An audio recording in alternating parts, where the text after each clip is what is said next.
Hello everyone, I'm Wolfar16, you call me Wolfie, and welcome back to reading Genesis. We read Genesis chapter 5 and 6. Yeah, 4 and 5. I read all 4, finished all 4, read all 5. I did a little bit of 6 here, and we are now on verse 8, and verse 8 through 12 is titled Noah Finds Grace in God's Eyes. I am also still a little on the sicky side, so again, I still sound a little nasally and everything, so again, I apologize if I end up pausing anywhere in between. It's because I'm trying to make it, excuse me, I had pork chops, I just had dinner, trying to make it where I can breathe and everything, but let's get into it. Alright, Genesis chapter 6, verse 8. But Noah found grace in the eyes of the Lord. These are the generations of Noah. Noah was just a man and perfect in his generations, and Noah walked with God. And Noah begat 3 sons, Shem, Ham, and Japheth. The earth also was corrupted before God, and the earth was filled with violence. And God looked upon the earth, and behold, it was corrupt, for all flesh had corrupted his way upon the earth. Because if you remember, I did write on my little thing for verses 5 through 7, was asking, was God upset that he created man, which is humans? Because, and he already said how the earth was cursed, pretty much. So, but Noah found grace in God's eyes, and yeah, and he was probably the only one who wasn't really corrupt and everything because he walked with God. All right, verses 13 through 22, which is the rest of the chapter, it's titled Building the Ark. Verse 13, And God said unto Noah, The end of all flesh is come before me, for the earth is filled with violence through them. And behold, I will destroy them with the earth. Make thee an ark of gopher wood. Rooms shalt thou make in the ark, and shalt pitch it within and without with pitch. And this is the fashion which thou shalt make it of.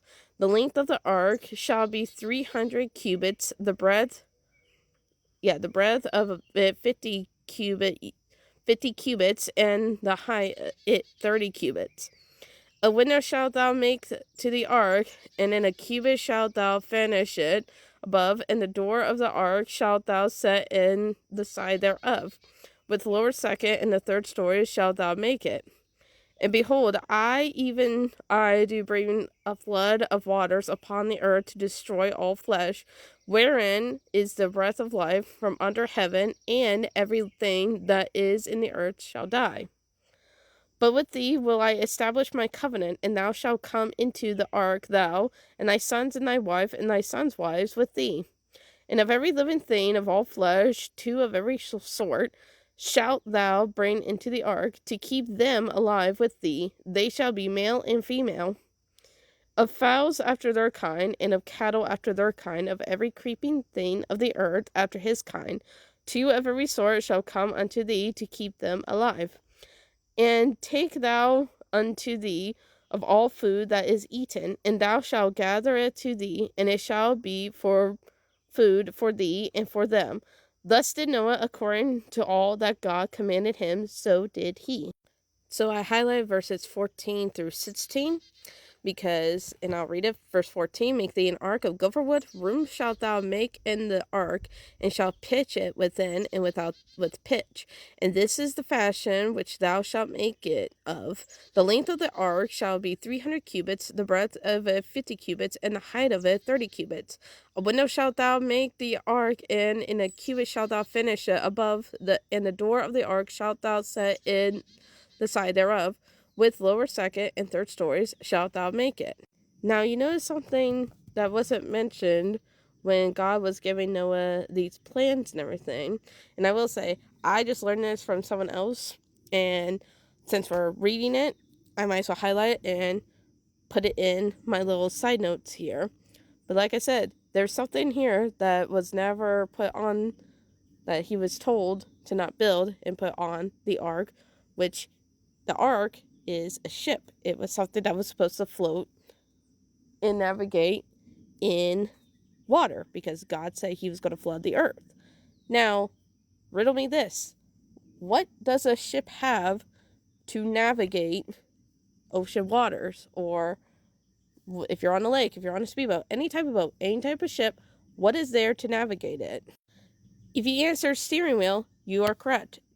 But if you notice, did this anywhere in building the ark say anything about God telling Noah, hey, make sure you build a steering wheel?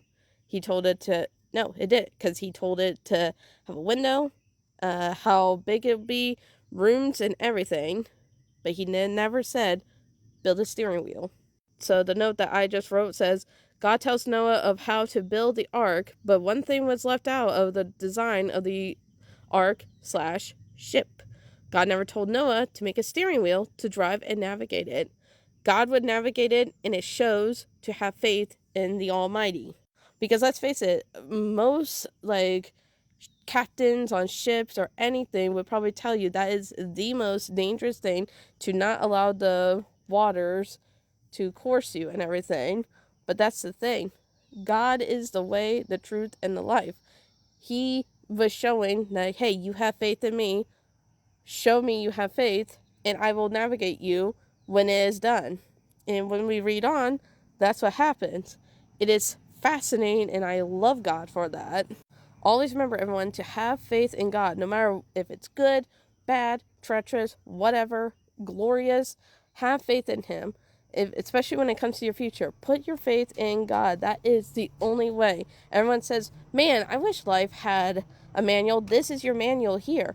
Your manual is here, and it's one thing is to have faith in God and to put Christ into your heart, and we'll see that in later chapters, in later books and stuff. We'll see it when we keep reading. All right, now we are on chapter 7, verses 1 through 16. It's titled, Noah, his family, and the creatures enter the ark. Verse 1. And the Lord said unto Noah, Come thou and all thy house into the ark, for thee have seen righteous before me in this generation. Of every clean beast thou shalt take to thee by sevens the male and his female, and of beasts that are not clean by two the male and his female.